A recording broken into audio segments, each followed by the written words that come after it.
Assalamu alaikum students, welcome back to my YouTube channel. Here is Insha Naveed. Today we will discuss the topic syntagmatic and paradigmatic relations.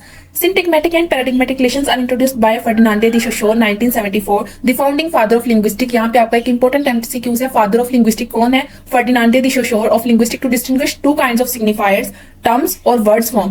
One concern positioning. Position का मतलब होता है एक specific location, आपकी first position, second, third, एक आप sequence में खड़े हैं. जैसे आपके पास एक सेंटेंस में लोकेशन होती है, पोजीशन होती है, सब्जेक्ट फर्स्ट पे आता है, वर्ब जो है वो सेंटर में आता है, एंड द ऑब्जेक्ट जो होता है वो at the end of the sentence last पे आता है. इसकी पोजीशन हम चेंज करके अपना मीनिंग कन्वे नहीं कर सकते. अगर हम इसकी पोजीशन चेंज करते हैं, ऑब्जेक्ट शुरू पे कर दे या हम अपना वर्ब जो है वो लास्ट पे ले जाए, ये हमारे लिए डिफिकल्ट हो जाता है अपना मीनिंग क्लियरली कन्वे करने के लिए. प्रॉपर जो रियल स्ट्रक्चर है सेंटेंस का वो SVO स्ट्रक्चर है कि सब्जेक्ट सबसे पहले आएगा, ऑब्जेक्ट लास्ट पे आएगा, एंड वर्ब जो है वो सेंटर में आएगा.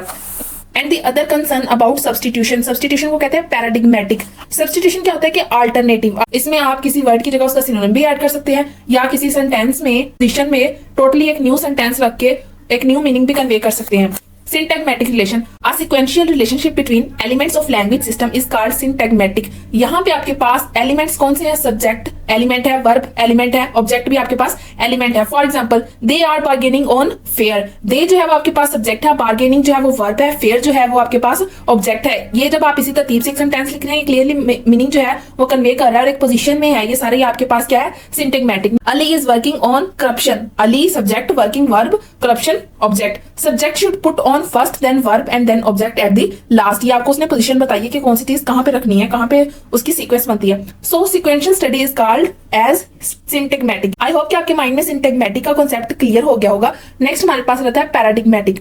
Class relationship between elements belonging to same class is called paradigmatic relation. कोई ऐसा वर्ड जो आपने उसकी जगह कोई नया वर्ड लेके आना है, उसकी जगह कोई उसका अल्टरनेटिव लेके आना है, कोई सब्स्टिट्यूशन वहां पे रखना है, तो आप सेम वैसा ही मीनिंग, वैसा ही वर्ड उठाएंगे ना जो सेम पहले वाले जैसा मीनिंग कन्वे करे. जैसे किसी वर्ड का हम उसका सिनोनिम भी यूज कर सकते हैं उसकी जगह. सेम क्लास है, सेम क्लास का मतलब है ऐसे वर्ड्स, ठीक है, सेम वर्ड जो जिसमें वर्ड डिफरेंट हो लेकिन मीनिंग आपका जो है वो सेम हो. ठीक है, जैसे एक वर्ड के कितने सारे सिनोनिम होते हैं, इस तरह हम उस वर्ड को चेंज करते हुए उसकी जगह डिफरेंट सिनोनिम यूज कर सकते हैं. जैसे they are bargaining on fair. They subject है, बार्गेनिंग वर्ब है, फेयर ऑब्जेक्ट है. ठीक है, अब यहाँ पे हमने क्या करना है? अल्टरनेटिव चूज करना है. ठीक है, so class study is called पैराडिग्मेटिक.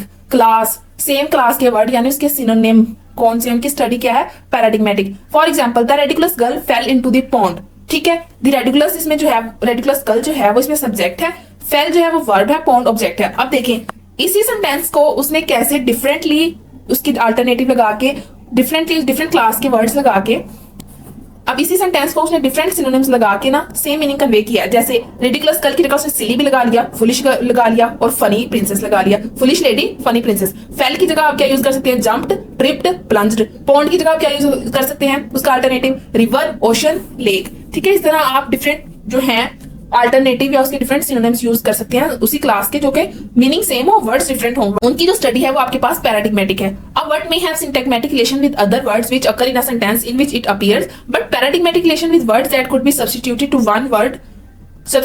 use one word in place of the other word for it in the sentence. सिंटैग्मेटिक में हम क्या देखते हैं कि एक सेंटेंस में वर्ड्स की लोकेशन क्या है, कौन सा वर्ड कहां पे आना है, सब्जेक्ट कहां पे आना है, वर्ब कहां पे आना है, ऑब्जेक्ट कहां पे आना है. पोजीशन की जो स्टडी है वो आपके पास सिंटैग्मेटिक है. पैराडिग्मेटिक की क्या है? One word in place of the other word. एक वर्ड की जगह कोई उसका अल्टरनेटिव वर्ड आपने यूज करना है जो सेम मीनिंग कन्वे करे. ठीक है, जंप की जगह आपने फेल का यूज कर लिया, प्लंज्ड, वॉक्ड, इस तरह के वर्ड्स का यूज कर लिया जो कि मीनिंग आपको सेम कन्वे करे. वो उसकी स्टडी आपके पास पैराडिग्मेटिक है. वीडियो अच्छी लगी हो तो लाइक करें, चैनल को सब्सक्राइब करते हैं. फिर मिलते हैं नेक्स्ट वीडियो में, तब तक के लिए अपना ख्याल रखिएगा. अल्लाह हाफिज.